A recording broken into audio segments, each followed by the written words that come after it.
Hi, everyone, and welcome in to our February webinar. I'm super excited to bring you this topic. I am very passionate about it. Today, we are talking all things group fitness, and I am super duper pumped. So we are going to dive into the science of engagement, group fitness programming that elevates the experience. So we are discussing one of the cornerstones of the gym and the fitness space. My name is Becca, and I'm super excited to lead you through this webinar today. It's going to be about 30 minutes. Like I said, we're going to dive into all things group fitness programming, and we're going to talk about how we can really elevate the consumer experience for you, your consumers, and your instructors.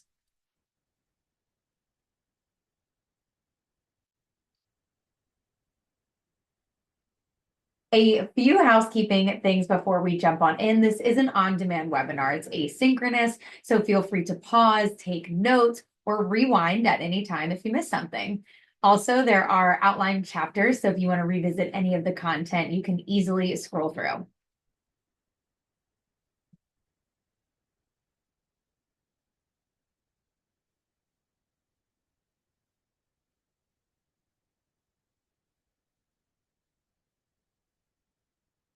All right, so let's jump on in. Given that this is a webinar all about group fitness, I thought it would be kind of fun to outline our agenda today with a warm-up, a strength section, a cardio section, our full out section, and then our cool down section. So this is a brief overview of what we're going to be diving into today. Like I said, we're on demand, so feel free to whip out the notebooks or find any, space where you can record or pause and take some thoughts as we move through our discussion today. So real quick, before we dive in, just some background of why I put this webinar together. So my name is Becca. Like I said, I am the group fitness director for Total Gym. And Total Gym started as a company focused mainly on home consumers and physical therapy spaces. But over the last years, we've evolved into a full service commercial equipment brand. From single stations to our signature gravity program, we offer a full suite of products designed to give you and your members, your teachers, your clients the best possible workout experience. As a former professional ballerina, movement has always been something I'm very passionate about. I have been in the fitness space for almost 10 years, and my first foray into fitness, like most of us, was group fitness. So that is why I feel super duper passionate about this topic. I've been teaching barre and began myself wanting to choreograph and do more in the fitness space. So I came on board at Soul Body Fitness, a leader in group fitness and mind body programming. And I've been leading one of our signature programs, Soul Body Barre Unhitched, since 2017. I am also a Total Gym master trainer, and I've been leading small group training classes at a big box racket club here in Baltimore, Maryland, for over a year now. And our Total Gym Gravity program there has been thriving in that space since 2009. We just celebrated our 15-year anniversary in December. So here at Total Gym, my main focus is to help gyms procure the best workout equipment on the market and the best programs so they can give, you guessed it, the best workout experience for their members and their clients. I use the background from my dance experience, from my group fitness experience, and my love of movement in general to take that and lead small group training classes, but also to help other studios and gyms implement and launch very similar programs and modalities so they can be successful in their programming as well. So before we do anything, before I do any workout, before I teach any class, I always like to think and reflect on the why we're here, why we're sitting down together today to walk through this webinar and discuss the topics that we are also passionate about. So we're here because we want to elevate the consumer journey in all of our spaces. And we do that through these pillars. So community building, having members make friends and connections from the gym, right? I'm sure you hear stories all the time of people that come into your space. They meet some of their best friends. They might even meet their spouses or their partners. And that stems from the gym. That is not created anywhere else. It is because of the safe and thriving environment that you've created within your space that allows people to be able to come together and really find that community. The other piece of the community building that I think is really important in our group fitness programs is the ability to hold people accountable and maintain that level of consistency. So some other fitness programming that isn't quite structured doesn't have the ability to do that. But with group fitness, we have the ability to really structure our programs to enforce the accountability and maintain that consistency throughout classes. Member retention is key. We all know this. So we want to make sure that we're giving our members the classes and the programs that they are asking for. The one thing I hear all the time when I'm out in gyms is how can we bring Pilates in? And I know that's trending right now, but I honestly don't think it's going anywhere. So listening to your members, how can we retain them? How can we keep them happy? How can we keep them engaged? Which leads me to my next point of increasing engagement and attendance. That portion of your group fitness space is crucial, right? We want to have classes that are well attended, that people are well engaged in. So even though there might have been a class that's been on your schedule for quite some time with maybe even a well-seasoned instructor, even if it's not well attended, we want to make sure we're giving the people what they want, and we want to make sure that the classes that we're giving them are being attended and are well engaged in. And one thing that I think is really important is brand identity. So what makes your brand unique? What is going to make me want to come into your space? What's going to catch my eye? Is it something from your program's name? Is it something from your marketing? Is it a cool mascot you have? That comes to mind lately because I just saw EOS unveil Willpower, which I thought was super cute. And it's getting a lot of buzz. So that is one portion of brand identity that I think is really important. Are people talking about your space? Are they wanting to come in and check out what you have to offer? And then the last piece of our why before we dive in is that we want to rival boutique fitness. Boutique fitness studios can be a little more nimble than those of us who have multiple locations. So how can we, as a big box gym provider, ensure that we're leveling up with them and making sure that our members are staying with us and not leaving to go to the newest and trendiest spot down the street? So we'll kick it off with our warm up and go through the way I think about any successful group class, and that is to talk about our class objectives. So taking a step back and think about what you want to offer. What are the needs of your members? When are they going to be in these classes? And how can we play a game of Tetris to figure out where to put these classes on the schedule and then who is going to teach them? So I always like to back up and think, okay, what are the goals of my classes? And what I've done on the left side of the screen is talk about the different goals and examples that we can have based on our group fitness classes. And then on the other side, on the right side, are some naming conventions that we can call those classes. So for example, if we're looking to improve cardiovascular health, you might call that a LIT class, low impact interval training. If you're looking to increase strength, you might call that full body strength circuit training, and so on and so forth. So your title should be engaging, but not confusing. And I'm going to use an example from the soul body space. We had a low impact interval training class program that we loved and that our members loved and our teachers loved. But we noticed people were getting a little bit confused of what LIT really meant, especially when they heard the term low impact. Immediately, even without trying, everyone has a bias in their head. When they hear low impact, they think it's going to be easy. So even though it is a strength training and cardio-based class, and our description described just that, hearing low impact made everyone think that it was not going to be challenging, that it might be for a less active population, so on and so forth. So we made the decision to rebrand that class. And we saw a huge surge in people taking the class, taking the certification to teach the class, and wanting to teach the class.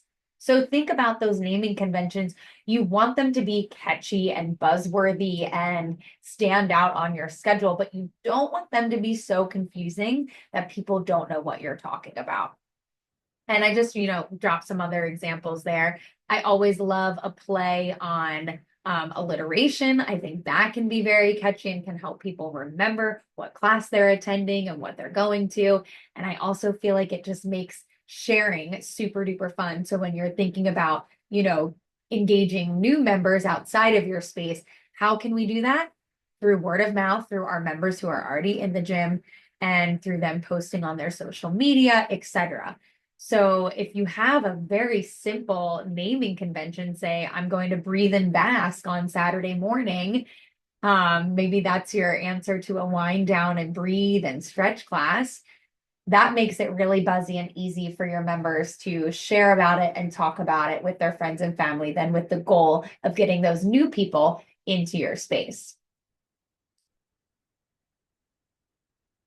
So when I'm structuring a group fitness class, like we talked about, I like to work backwards and I like to consider a couple key elements and the desired outcome. So I like to consider the time management, knowing, of course, the exact duration of the class is crucial. And what I've done here is just outline a 45-minute Pilates class on our total gym and compass. So I like to work backward from the total time that it takes to allocate those workout. So if you have a 45-minute class, you might dedicate 5 to 7 minutes to warm up, 10 minutes to lower body, so on and so forth. Making sure, of course, to always leave time for that cool down and stretch. You also want to make sure that we're defining clear objectives. So before I even think about what exercises I'm going to put into my class or how my class is going to be structured systematically, so then I can teach it every week and it's a template and I don't have to think about creating something new every single time. I like to think about the primary goal of the class, which takes us back to the last slide of what those class goals are and then what the names are. Is the class focused on strength, cardio, a combo? And is it clear to my members? I also like to make sure I have a systematic class design. So again, making sure my classes are templated out so I don't have to think of something new every time. I essentially know I'm going to have a warm up, a lower body section, an upper body section, a core, a cool down, and a stretch. And then bringing it back to those naming conventions, make sure you're helping your participants understand that the naming convention is going to align with the class objective, and then that class objective is going to align with their goals. So if we back it up just a little bit to our goals on the left-hand side, if my class goal is to stretch the lower body, that also then has to translate to why the member would be wanting to take that class. So if you have a new member who comes in and say they're a marathon runner or they like to run 5Ks, when you get them at the front desk and they're, confused about where to go, or they don't know which classes to take, or they're asking you to recommend which classes are going to work best for them, you might recommend a lower body stretch class or a core strength and stability class, right? You might not recommend a cardiovascular class because chances are they're already running, they're already doing those things to train cardiovascular health. But what is going to complement their workout routine already? So you want to make sure that your class objectives then translate to what the members' goals are. And you want to make sure that you're hitting those expectations and being transparent about that. So explaining to them why a lower body stretch class is important and why they would want to get into a Pilates class maybe to build that core strength and stability. Because it's not just about, hey, attend this, yoga class. I think you'd really like it, but there's going to be more buy-in from your members when you tell them why it's important that they're going to be attending that class and why you feel like it will be positive for them to attend. Now, this brings me to one of my most important factors when it comes to group fitness, and I call this our champion instructors.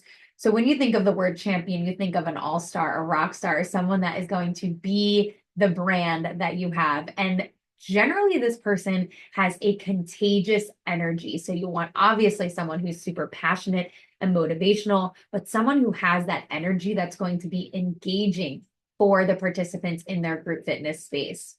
We want clear and concise cueing, not a lot of fluff. We want someone who can understand movements, both challenges and modifications, and that someone can adapt their language to different fitness levels.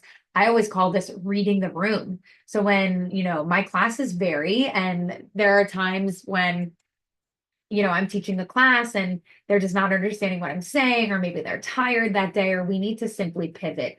You have to be able to read the room. And I'll share this story that I told a couple weeks ago in a soul body training that I was hosting. It was a bar instructor training. And it was an older population that I was teaching. They were pretty active, but it was a bar class.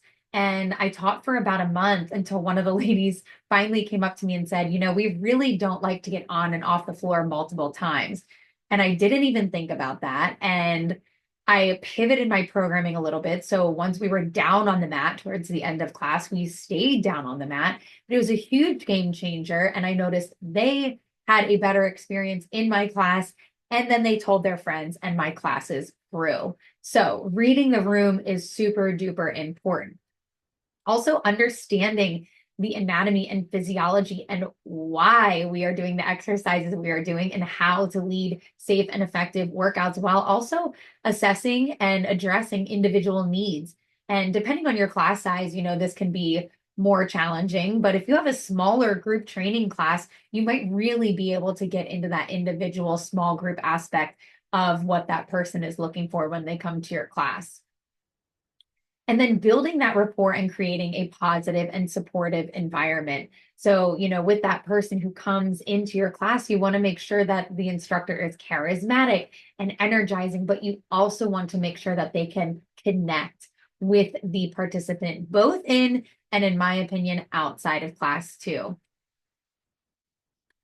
I like talking about this story that, I've heard years ago, but SoulCycle is, a huge brand in the cycle industry in the group fitness space. For years, they hired instructors with no fitness background so they could, number one, mold them into their teaching style, but they also looked for members or instructors who were performers because they knew they had on stage presence and they knew that they could carry a crowd and be entertaining.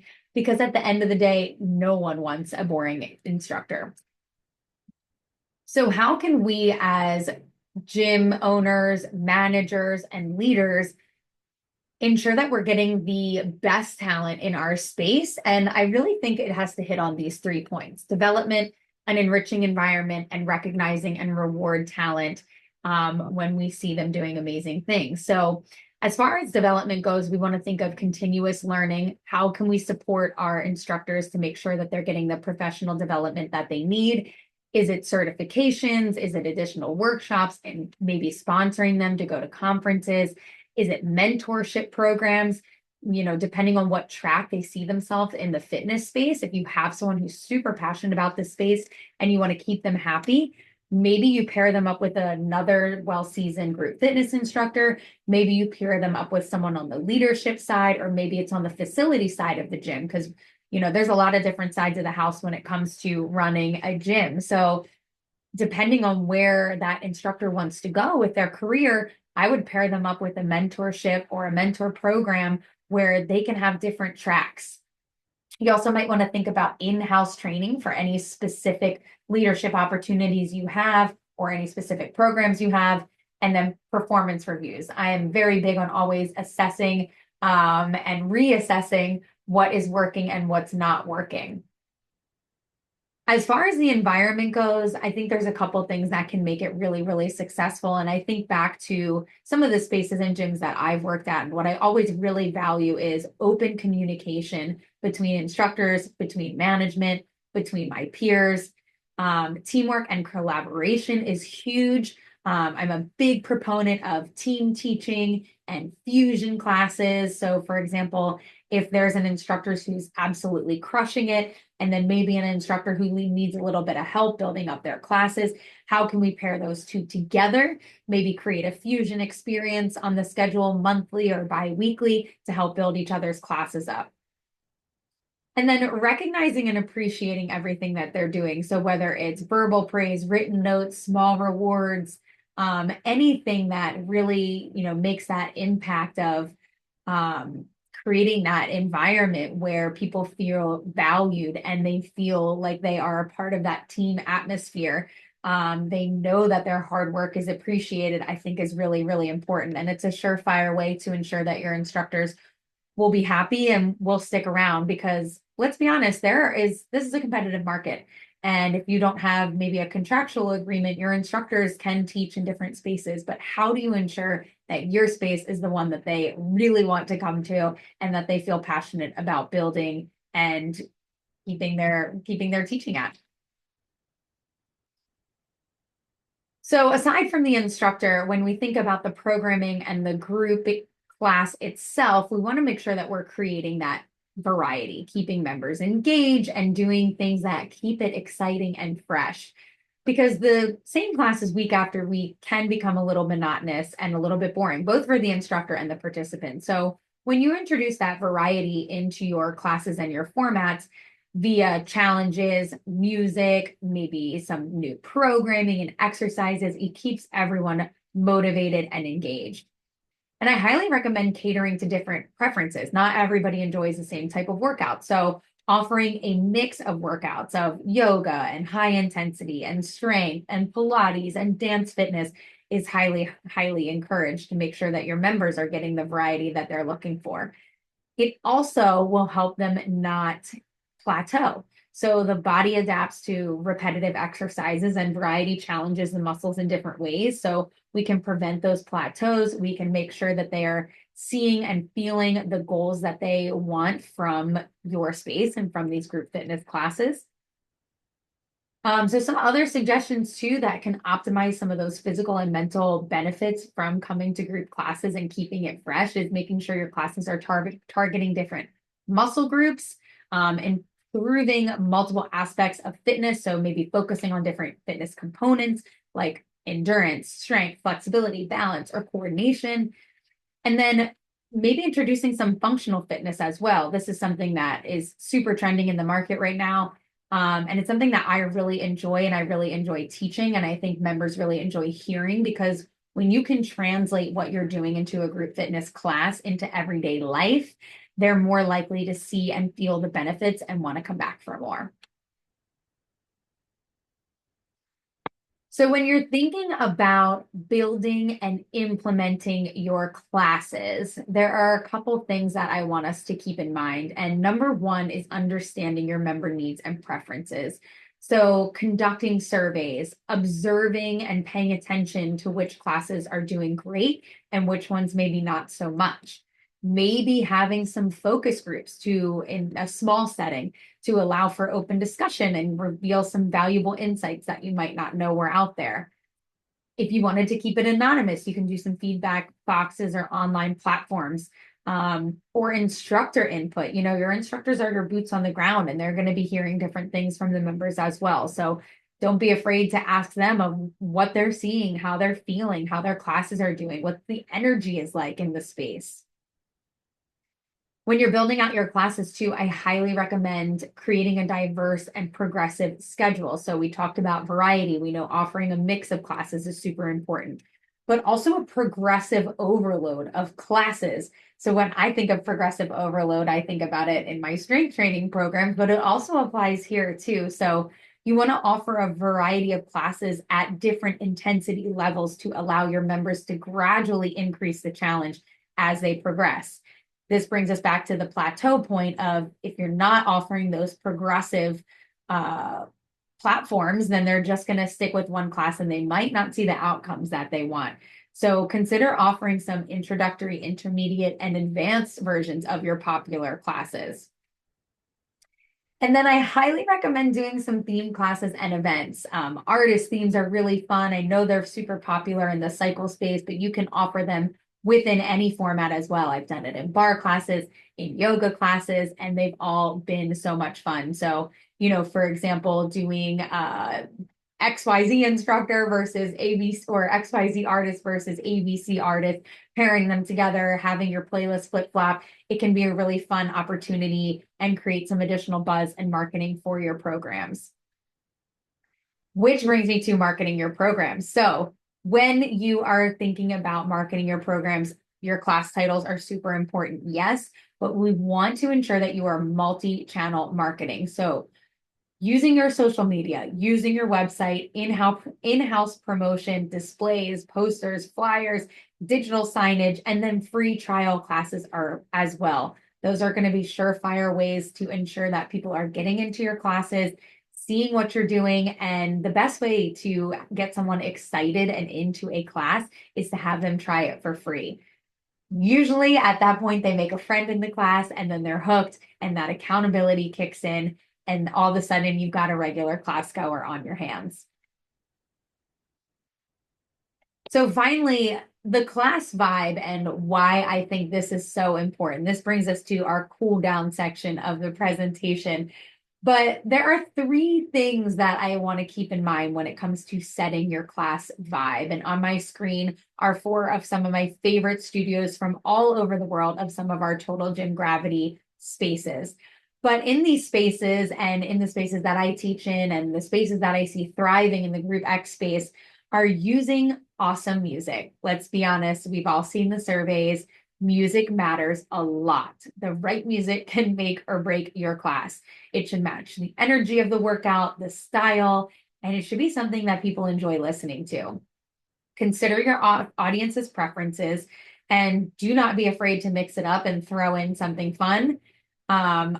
Number two, inclusivity is super crucial. We want to make sure that the environment and the vibe that we are creating is supportive and open to everyone, regardless of their background, their fitness level, or their body type. Make sure that within your class vibe, you're always offering modifications, challenges, and encouraging participants to listen to their body.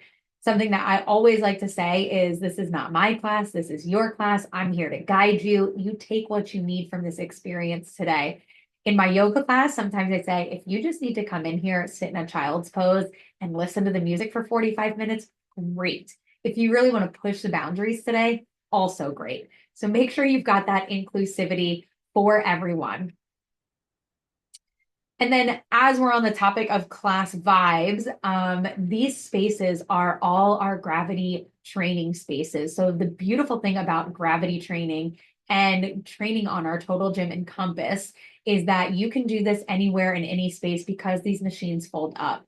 So the gravity training course and the way we've really structured our program and our vibe is to be that inclusive format where anyone and everyone can take these classes and can benefit from it. From strength training to Pilates to recovery and stretch classes, you can do a number of modalities on the Total Gym and Compass.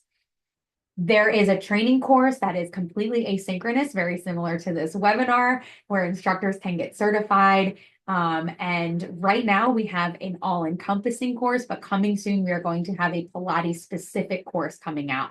Like I said, it's all online. There's an assessment video at the end, and the instructor has the ability to work with a master trainer along the way if they prefer. So I know that was a lot of information.